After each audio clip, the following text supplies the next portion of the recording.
Il y a des choses qui montent à la tête, tu sais plus qui sont tes vrais amis, tu commences à être méfiant, t'as des déceptions. Ouais, je crois qu'on est resté quoi? On est resté 10 piges sans se parler. Et c'était peut-être mieux, en fait. On aurait peut-être fait un autre album derrière, on serait peut-être plus là aujourd'hui, là, maintenant. Dans ce rap bis, on est arrivé les mains dans les poches à l'époque. On était en 5e, ensemble avec Aketo, dans la même classe. Et Blacko, c'est mon voisin, en fait, on habite dans le même quartier, il est l'immeuble d'en face. Et ce qui nous a réunis, c'est la passion commune pour le rap. Voilà, dès qu'on trouvait dans le coin, dans la même ville, un autre gars qui était dans le délire, forcément ça faisait des rapprochements. Tunisiano, il était déjà dans un même groupe. Et nous, on suivait, on gravitait autour sous l'appellation Le Comité. Un jour, on s'est retrouvés sur scène, nous trois, c'était à La Rochelle. La formation A3, elle est née ce jour-là. C'était personnalité suspecte. Et on abrégeait, on disait Persnai.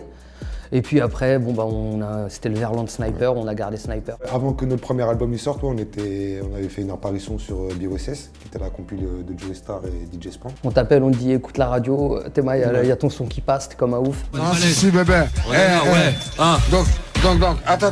Grave est dans la roche, bizarrement, c'est un morceau populaire, mais On l'avait pas taillé en De sorte ouf. que quand tu regardes, c'est un morceau de rap, tu vois. Nous, quand on le fait, on pense pas que ça touche autant de c'est gens. pas un single du tout.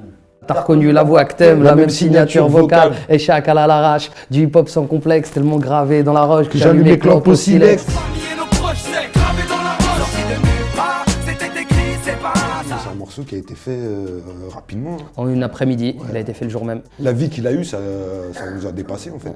C'est mortel, c'est cool d'avoir un classique. C'est gaulerie de l'entendre sur Nostalgie. D'un coup, t'es propulsé. Moi, je me rappelle, j'étais encore au lycée. Ça veut dire que tu passes du lycée à passer en radio, en télé, genre de trucs. Tu fais des tournées. Et en fait, c'est assez violent quand on connaît pas ça. On a toujours été les vilains petits canards, ceux qui sont montrés du doigt, et c'est systématique. Donc, Ça nous a valu des galères dont on se serait bien passé. Nadine Morano interpelle Nicolas Sarkozy à l'Assemblée nationale en lui disant qu'on va passer en concert, qu'on avait des propos, etc. Réaction à la Sarkozy, alors qu'il est même pas au courant du dossier. L'autre, elle lui a dit ça direct, il démarre au quart de tour. Il a dit je porterai donc plainte. Voilà, je porterai donc plainte, nanani, nanana. Il part, il monte en l'air d'un coup. t'es content de les faire yesh quand même, tu vois. Ça veut dire que quelque part, tu dis ah ouais quand même, tu vois, on les a fait réagir. Ça veut dire que ça porte ses fruits, on est content, il y a un écho. Tunisiano, il a fait le journal de 20h sur TF1. Ah ouais, ils m'ont appelé et tout, sur France 2, ouais. Ils m'appellent et tout. Ça se voyait, t'étais pas très sûr, oui. Sali dans le JT, il parle même d'antisémitisme, juste histoire d'en rajouter. Là, les médias rentrent en piste. Le plus important, c'est qu'on ait gagné nos procès, que ça soit bien passé. Regarde, aujourd'hui, tout va bien, tu vois, on continue de tourner. Et comme tu avais dit une fois, malgré tout, on veut déranger en fait. Bien sûr, c'est la base. Quand on fait du rap, on a envie de déranger. Effectivement, on a dérangé. Quand le groupe il a splitté en 2007, c'était genre humainement c'était bizarre. On savait plus trop où on en était, tout ça. Après, en vrai, c'est un stade au troisième album, vu que les albums, ils ont eu du succès et tout. Au bout d'un moment, il y a des choses qui montent à la tête, tu sais plus qui sont tes vrais amis, tu commences à être méfiant, t'as des déceptions. Et tout ça, c'est tout un truc à gérer. Et voilà, arrivé au troisième album, il y a eu craquage. Quand tu rentres chez Watt, t'as un méchant sentiment de solitude, tu vois. Il commence à y avoir des distances. Et chacun était dans son truc. Musicalement et humainement, ça a splitté dans les deux cas. Ouais. Si on s'est racolé là, il y a 2 ans. Et c'était peut-être mieux, en fait. On aurait peut-être fait un autre album derrière, on serait peut-être plus là aujourd'hui, là, maintenant. Donc on sait pas. C'est comme tout, c'est comme même des vrais amis. Il y a bien un moment que tu passes par un moment par la phase clash.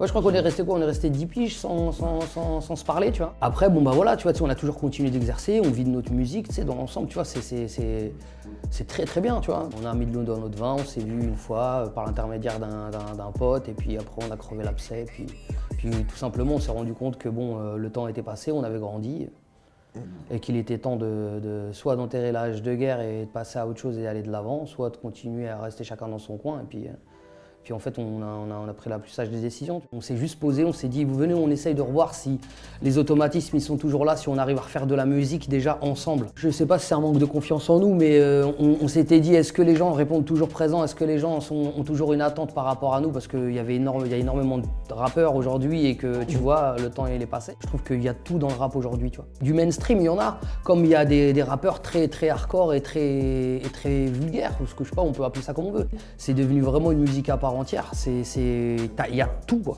Ouais, c'est la nouvelle variété. Si un jeune veut se lancer dans la musique, enfin dans le rap, Ouais, ou un autre style de musique. Franchement, si ça t'anime et si vraiment ça te passionne, fonce, quoi. Faut y aller. Et donc on finit sur le tuto de Red ou pas alors? Mais totalement. Alors, il en a fait 7. j'en ai fait 18.